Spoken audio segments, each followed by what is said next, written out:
Lecture de l'Ancien Testament, livre de la Genèse, chapitre 1er. Dieu créa l'homme à son image, il le créa à l'image de Dieu, il créa l'homme et la femme. Genèse, chapitre 8. Alors Dieu parla à Noé en disant, « Sors de l'arche, toi et ta femme, tes fils et les femmes de tes fils avec toi. Fais sortir avec toi tous les animaux de toute chair qui sont avec toi, tant les oiseaux que le bétail et tous les reptiles qui rampent sur la terre, qu'ils se répandent sur la terre, qu'ils soient féconds et multiplient sur la terre. » L'Exode, chapitre 19. Moïse monta vers Dieu. Et l'Éternel l'appela du haut de la montagne en disant, « Tu parleras ainsi à la maison de Jacob. Et tu diras aux enfants d'Israël, « Vous avez vu ce que j'ai fait à l'Égypte, et comment je vous ai porté sur des ailes d'aigle, et amené vers moi. » Livre de l'Apocalypse, chapitre 20. Puis je vis descendre du ciel un ange, qui avait la clé de l'abîme et une grande chaîne dans sa main. Il saisit le dragon, le serpent ancien, qui est le diable et Satan, et il le lia pour 1000 ans. Lecture de l'Ancien Testament, livre de la Genèse, chapitre 1er.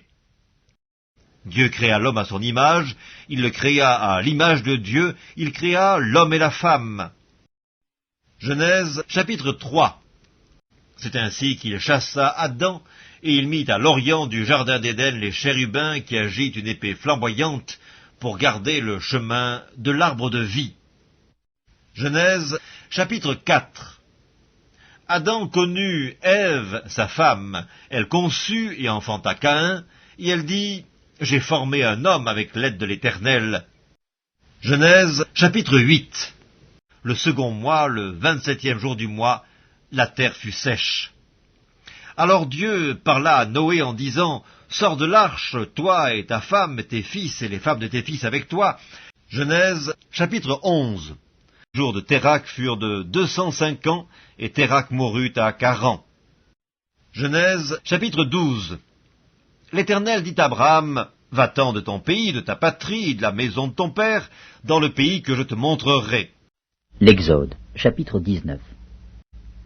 Étant partis de Réphidim, ils arrivèrent au désert de Sinaï, et ils campèrent dans le désert. Israël campa là, vis-à-vis de la montagne. Moïse monta vers Dieu. Et l'Éternel l'appela du haut de la montagne en disant, « Tu parleras ainsi à la maison de Jacob. Et tu diras aux enfants d'Israël, » Les Actes des Apôtres, chapitre 1. Théophile, j'ai parlé dans mon premier livre de tout ce que Jésus a commencé de faire et d'enseigner dès le commencement, jusqu'au jour où il fut enlevé au ciel, après avoir donné ses ordres, par le Saint-Esprit, aux apôtres qu'il avait choisis. Après qu'il eut souffert, il leur apparut vivant et leur en donna plusieurs preuves, se montrant à eux pendant 40 jours, et parlant des choses qui concernent le royaume de Dieu. Comme il se trouvait avec eux, il leur recommanda de ne pas s'éloigner de Jérusalem, mais d'attendre ce que le Père avait promis, ce que je vous ai annoncé, leur dit-il. Car Jean a baptisé d'eau, mais vous, dans peu de jours, vous serez baptisés du Saint-Esprit. Les Actes des Apôtres, chapitre 2. Le jour de la Pentecôte, ils étaient tous ensemble dans le même lieu. Tout à coup, il vint du ciel un bruit comme celui d'un vent impétueux, et il remplit toute la maison où ils étaient assis. Des langues semblables à des langues de feu leur apparurent, séparées les unes des autres, et se posèrent sur chacun d'eux. Et ils furent tous remplis du Saint-Esprit. Première épître de Paul aux Thessaloniciens, chapitre 4.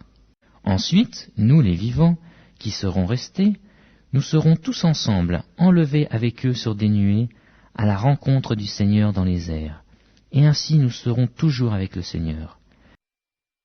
Daniel, chapitre 9. Il fera une solide alliance avec plusieurs pendant une semaine, et durant la moitié de la semaine, il fera cesser le sacrifice et l'offrande.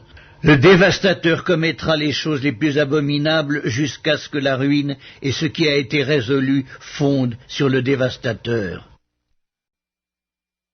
Livre de l'Apocalypse, chapitre 19. Puis je vis le ciel ouvert, et voici parut un cheval blanc. Celui qui le montait s'appelle Fidèle et Véritable, et il juge et combat avec justice. Ses yeux étaient comme une flamme de feu. Sur sa tête étaient plusieurs diadèmes, et il y avait un nom écrit que personne ne connaît si ce n'est lui-même. Et il est revêtu d'un vêtement teint de sang. Son nom est la parole de Dieu. Les armées qui sont dans le ciel le suivaient sur des chevaux blancs, revêtus d'un fin lin blanc pur. De sa bouche sortait une épée aiguë pour frapper les nations. Il les pètera avec une verge de fer, et il foulera la cuve du vin de l'ardente colère du Dieu Tout-Puissant. Il avait sur son vêtement et sur sa cuisse un nom écrit « Roi des rois et Seigneur des seigneurs ». Et je vis un ange qui se tenait dans le soleil, et il cria d'une voix forte, disant à tous les oiseaux qui volaient par le milieu du ciel, « Venez, rassemblez-vous par le grand festin de Dieu, afin de manger la chair des rois, la chair des chefs militaires, la chair des puissants, la chair des chevaux, et de ceux qui les montent, la chair de tous, libres et esclaves, petits et grands. » Et je vis la bête et les rois de la terre et leurs armées, rassemblés pour faire la guerre à celui qui était assis sur son cheval et à son armée. Et la bête fut prise, et avec elle le faux prophète, qui avait fait devant elle les prodiges par lesquels il avait séduit ceux qui avaient pris la marque de la bête et adoré son image. Ils furent tous les deux jetés vivants dans l'étang ardent de feu et de soufre, et les autres furent tués par l'épée qui sortait de la bouche de celui qui était assis sur le cheval, et tous les oiseaux se rassasièrent de leur chair. Livre de l'Apocalypse, chapitre 20. Puis je vis descendre du ciel un ange, qui avait la clé de l'abîme et une grande chaîne dans sa main. Livre de l'Apocalypse, chapitre 22. Et voici, je viens bientôt. Heureux celui qui garde les paroles de la prophétie de ce livre.